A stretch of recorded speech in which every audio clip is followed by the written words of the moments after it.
И така, ето ни тук за някои разсъждения върху книгата Йов. Първо искам да кажа, че моята първа среща с тази книга беше преди 20-30 години. Когато за първ път се сблъсках с тази книга Йов, моите чувства към тази книга бяха негативни. Аз не я разбирах и не можех да я приема, защото книгата Йов е една книга на богословие.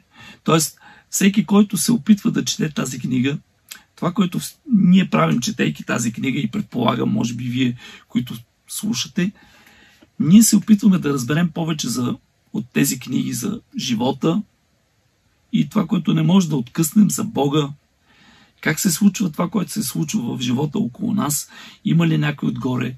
Как той се намесва в живота? Много ли се намесва? Малко ли се намесва? Дали е добронамерен или е злонамерен?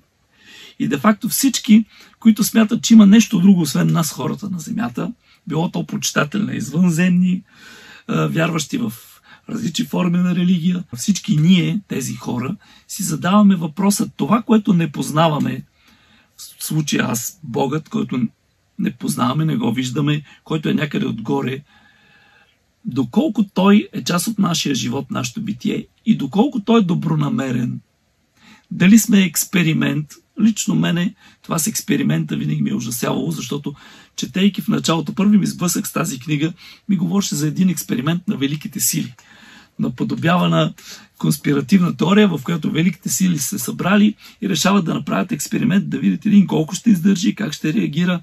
Това за мен беше отвратително и моето лично чувство на вяра в Бога тотално се сблъскваше с това. Мисъл, голям сблъсък. Отне много време, в което търсих отговори. Някои от тези, които четох в миналия епизод, де-факто съм се сблъсквал лично с тях. Но сега ще предложа някои други разсъждения.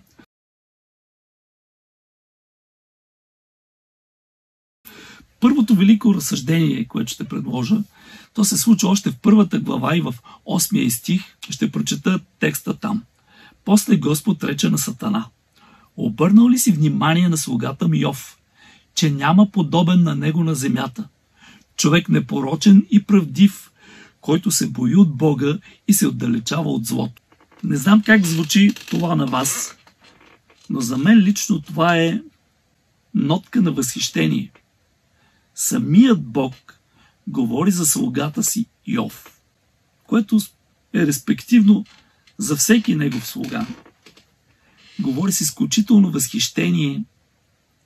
А имайте предвид, че ако има Бог, този Бог познава вътрешността и мотивацията на човека. Той вижда неговия житейски път като една линия. Вижда го от началото до края. Той може да предвиди вътрешните мотиви на индивида, които се случват, и не би могъл да бъде излъган в тях.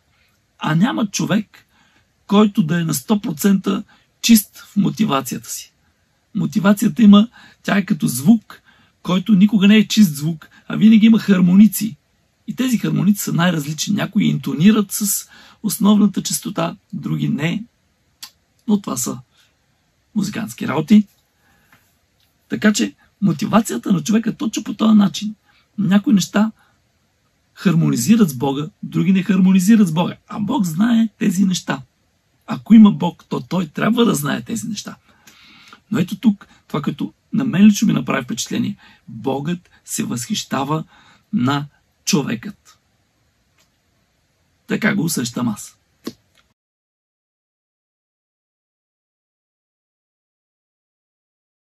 Второто откритие, което лично мен много ме впечатли, даже подготвям цяла серия за това.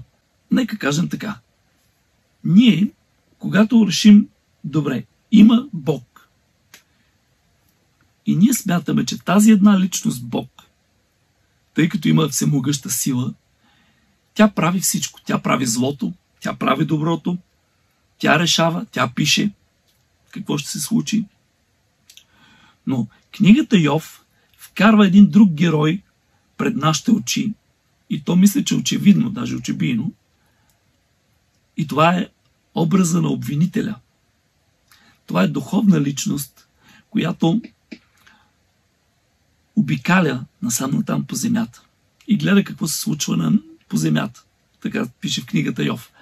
Отива при Бога и докладва всички неизправности, кой къде е в грешка. И всъщност, това, което на мен ми прави впечатление, освен че има обвинител, той не е само обвинител, но той е наказателя. Така е, в тази книга той е представен като някой, който иска, държи да даде възмездие върху човешкия сбъркалия, човешки невид. Така че, когато нещо се случва в живота ни, ние трябва да помислим, преди да възложим всичката отговорност на Бога за това, което се случва. Трябва да предположим, че може би има обвинител, който намира тези пукнатини вътре в нас и недостатъци, които всеки човек притежава. И той използва тях, за да ни нанасят тормоз. Това е един добър въпрос за размисъл. Добро място за анализ.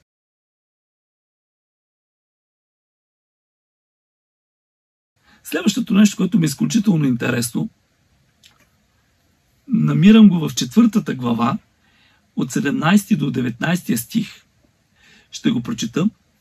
Ще бъде ли смъртен човек праведен пред Бога? Ще бъде ли човек чист пред Създателя си? Ето, той не се доверява на слугите си и в ангелите се намира недостатък. Колко повече в уния, които живеят в къщи от кал, чиято основа е в пръста и които се смазват като че ли са молци. Това е реч на един от приятелите на Йов, сложена в устата на един от приятелите на Йов, теманецът Елифаз. Той много пъти в речите си се връща към тези мисли. И тук идва другия въпрос, който ние винаги си задаваме, когато стигнем до идеята има ли Бог. Казваме си, добре, може ли човек да бъде праведен пред Бога? Това е въпросът. Може ли човек да бъде праведен пред Бога? Отговорът обаче можем да намерим още в началото на книгата и в първото нещо, което казах. Бог поглежда на Йов и каза, вижда ли си някой като праведния Йов? Някой, който да е праведен като Йов. Няма друг като него по земята. Така че, очевидно, Бог би могъл да гледа на някого като на праведен и да изтъква неговите предимства, въпреки че той е Бог, а този, който е тук, е човек. И въпреки че със сигурност знаем, че човекът, който да е той, не е съвършен и има много неща, които бърка ежедневно. Но Богът приема човекът с доверие в неговата праведност. Богът избира да гледа на човека това, в което човека е праведен. Той не се доверява на слугите си. И в ангелите се намира недостатък. Това са ми любими неща. Колко повече в уния, които живеят в пръст от кал. В интерес на истината, тези думи малко звучат като идеологията на героят дявола. Преди това. Все едно трябваше да му ги сложат в неговите уста, но това е друга тема. Друго интересно нещо. Книгата Йов намерих едно интересно противоречие в речите на Йововите приятели, които всъщност се превръщат и в негови обвинители и в негови критикари. И сега ще прочета. Директен цитат. Ето, ти си научил мнозина. Това е Йов. Йов е научил мнозина. И немощните ръце си укрепил. Твоите дела са заякчили колебаещия се и отслабналите колене си укрепил. А сега това дойде до тебе и ти е дотегнало. Допирате и смутил си се. В страха си от Бога не беше и твоето упование и в правотата на пътищата ти твоята надежда. Спомни си, моля, кой някога е погинал невинен или къде са били изтребени праведните. Доколкото аз съм видял, казва автора на речта, уния, които орат беззаконие и сеят нечестие, това и жънат. Ето още в първата реч са представени основните вътрешни противоречия на мислителите. В началото обвиняват Йов за пример, а след това го обвиняват в някакви грехове, защото няма как той да не е сгафил. Защото религиозните разбирания се сблъскват с реалността. Проблема е, че религията, която е да е тя, не християнство, не никаква друга, всяка религия в основата си има тази идеология. Праведният добрува, нечестивия или който не спазва или не е съобразен с религията, е наказан и страда. Нашият герой обаче е обявен за праведен от самия Бог. Защо тогава страда? Има все нещо. Това, разбира се, не би бил проблем за атеистичния ум, но се оказва огромен проблем за религиозния ум.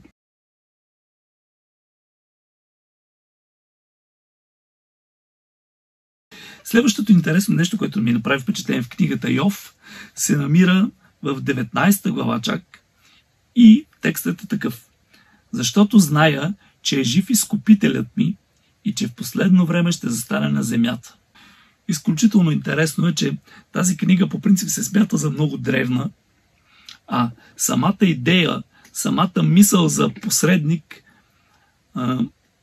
и за изкупител, и за изкупление, и изобщо това звучи като пророчество, това се случва много по-късно във времето. И на мен лично тази мисъл, това е първо една мисъл изпълнена с надежда. Поне за хората, които са били в онази реалност и са писали. Но отделно на мен ми говори, че наистина книгата Йов е писана, премислена през умовете и перата на много писатели в времето.